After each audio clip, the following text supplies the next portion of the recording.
आज तो तुम्हारे सामने से खुद को छुपाकर निकल आई जगह, पर कब तक?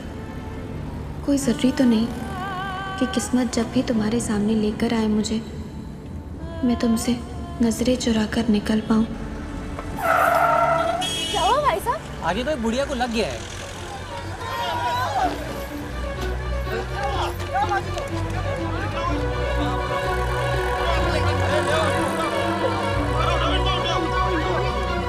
इन्हें उठाने में मदद कीजिए।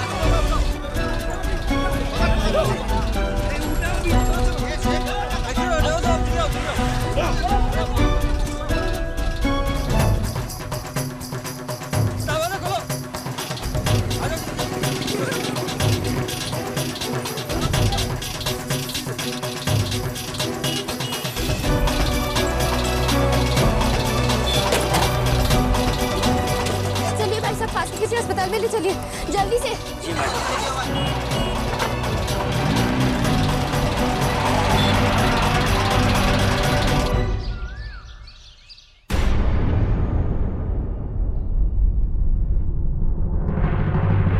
बतावे तू सुगुणा। पहले तो मुझे भी विश्वास नहीं हुआ दादी साहब। उस बच्चे और उसकी माँ के जाने के बाद मैंने नंदू से दोबारा पूछा और उसने साफ इनकार कर दिया। सब देखने के बाद तो ऐसे ही लग रहा है कि नंदू ही झूठ बोल रहा था।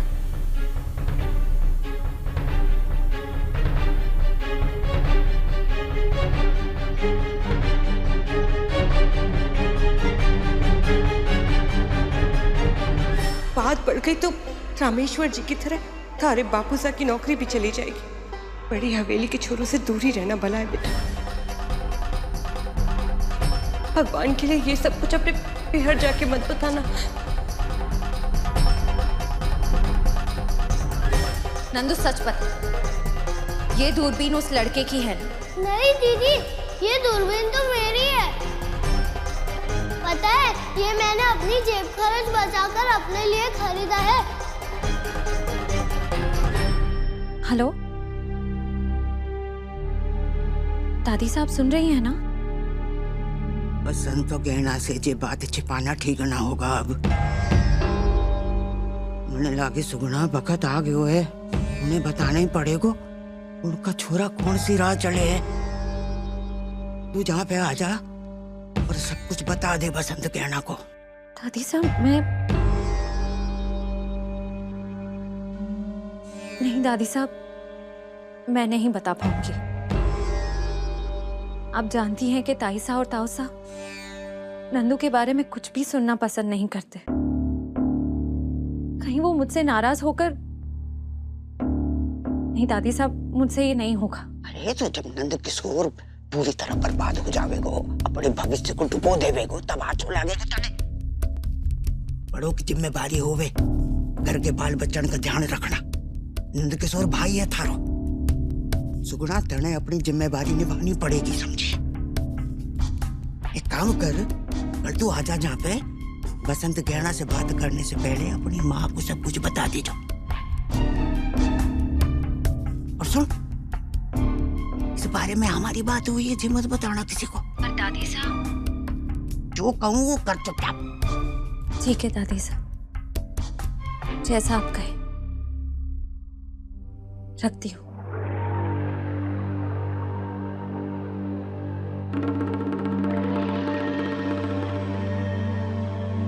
क्या हो गया है इस घर के बेटों को?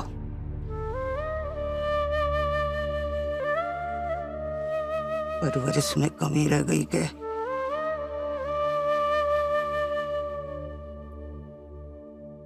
अरे जगदीश, अब नंद किशोर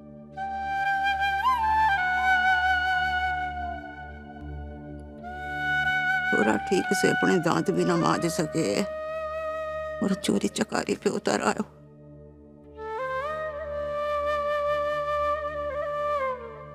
और ऊपर से घर में किसी को अंदेशा भी ना है।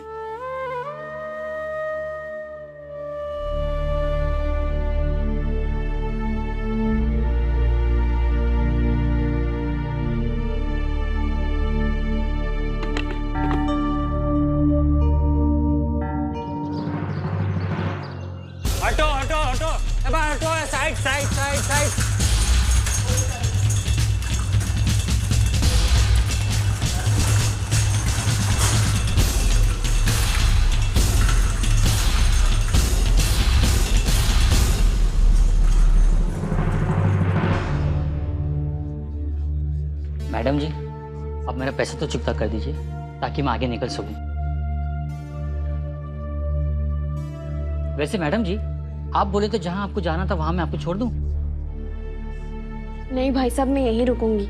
अरे मैडम जी, आप क्या रुकना, जितना आपने इसके लिए किया है ना, लोग अपने पहचान वालों के लिए करने के लिए भी 2 बार सोचते हैं। वैसे ये अस्पताल वाले संभाल लेंगे, खाम का लफड़ा खड़ा हो जाएगा। अब तो आप चलिए। आप जाइए। जैसी आपकी मर्जी। आपको डॉक्टर बुला रहे हैं। आपने मुझे बुलाया डॉक्टर?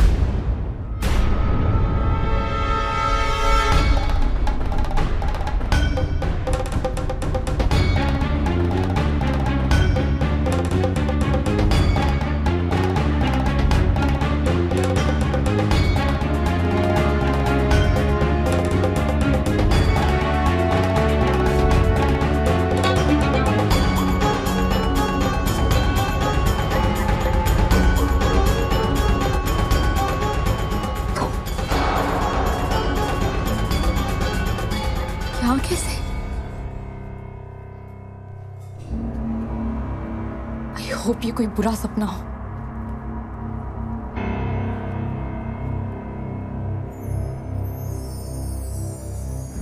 आपको मुझसे जो कुछ भी कहना है वो बाद में कह लीजिएगा। अभी इनका इलाज कीजिए, बहुत बुरी हालत है इनकी। I know my job. ऐसे केसेस रोज हैंडल करती हूँ मैं, और हर रोज तुम नहीं होती हो यहाँ मुझे ये याद दिलाने के लिए।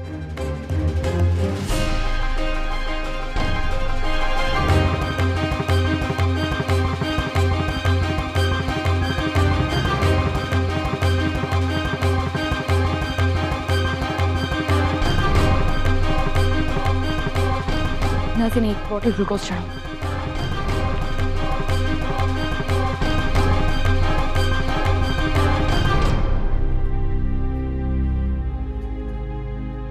नाम क्या है इनका?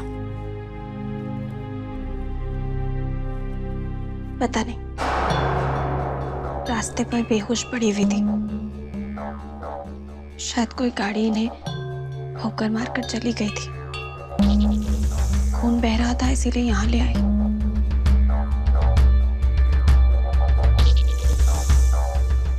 महान बनने की कोशिश करते करते थक नहीं जाती ये लड़की?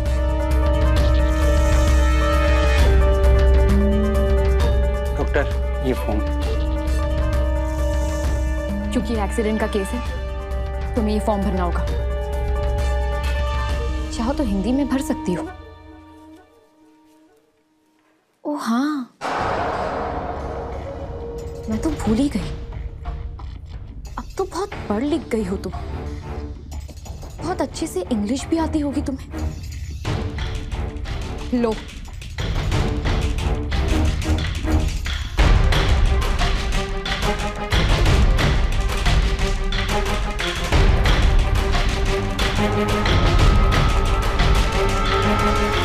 क्या करूं, कैसो करूं? ये नंद किशोर वाली और बसंत भैरव के झगड़े वाली दोनों बातें एक साथ काबू में आ जाए। कैसो तिकड़म लड़ाऊंगे कि बाण से दोनों बढ़ाएं, कौन पड़े जमीन पे।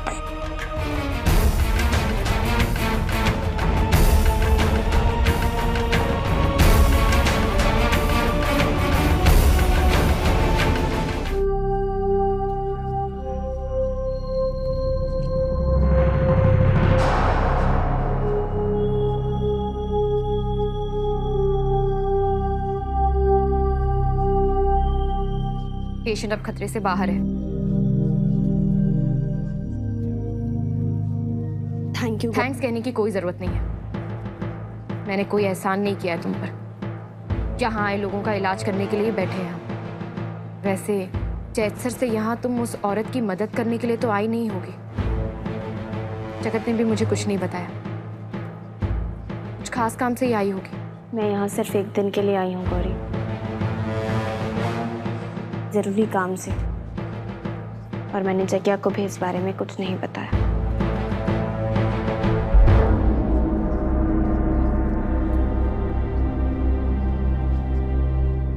खुशी हुई ये देखकर कि अब तुम्हारे समझ में मेरी बात आ रही है।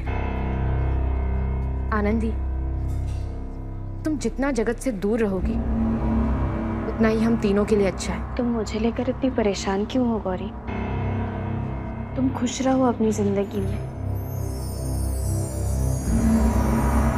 मैं भी अपनी जिंदगी में बहुत खुश हूँ और मैं कभी भी किसी पराये आदमी और उसकी पत्नी के बीच में नहीं आऊंगी।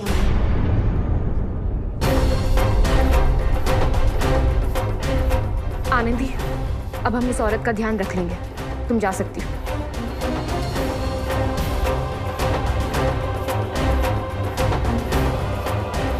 उनके इलाज के लिए पैसे जमा करवा दिए हैं मैंने।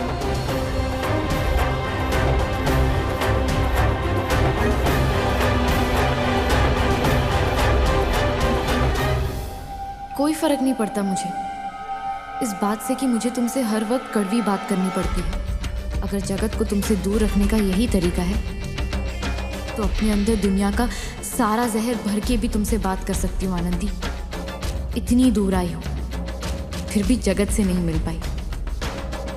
इसका मतलब तुम्हें मेरे पति से दूर रखने में भगवान भी मेरा साथ देना चाहते हैं। Thank God.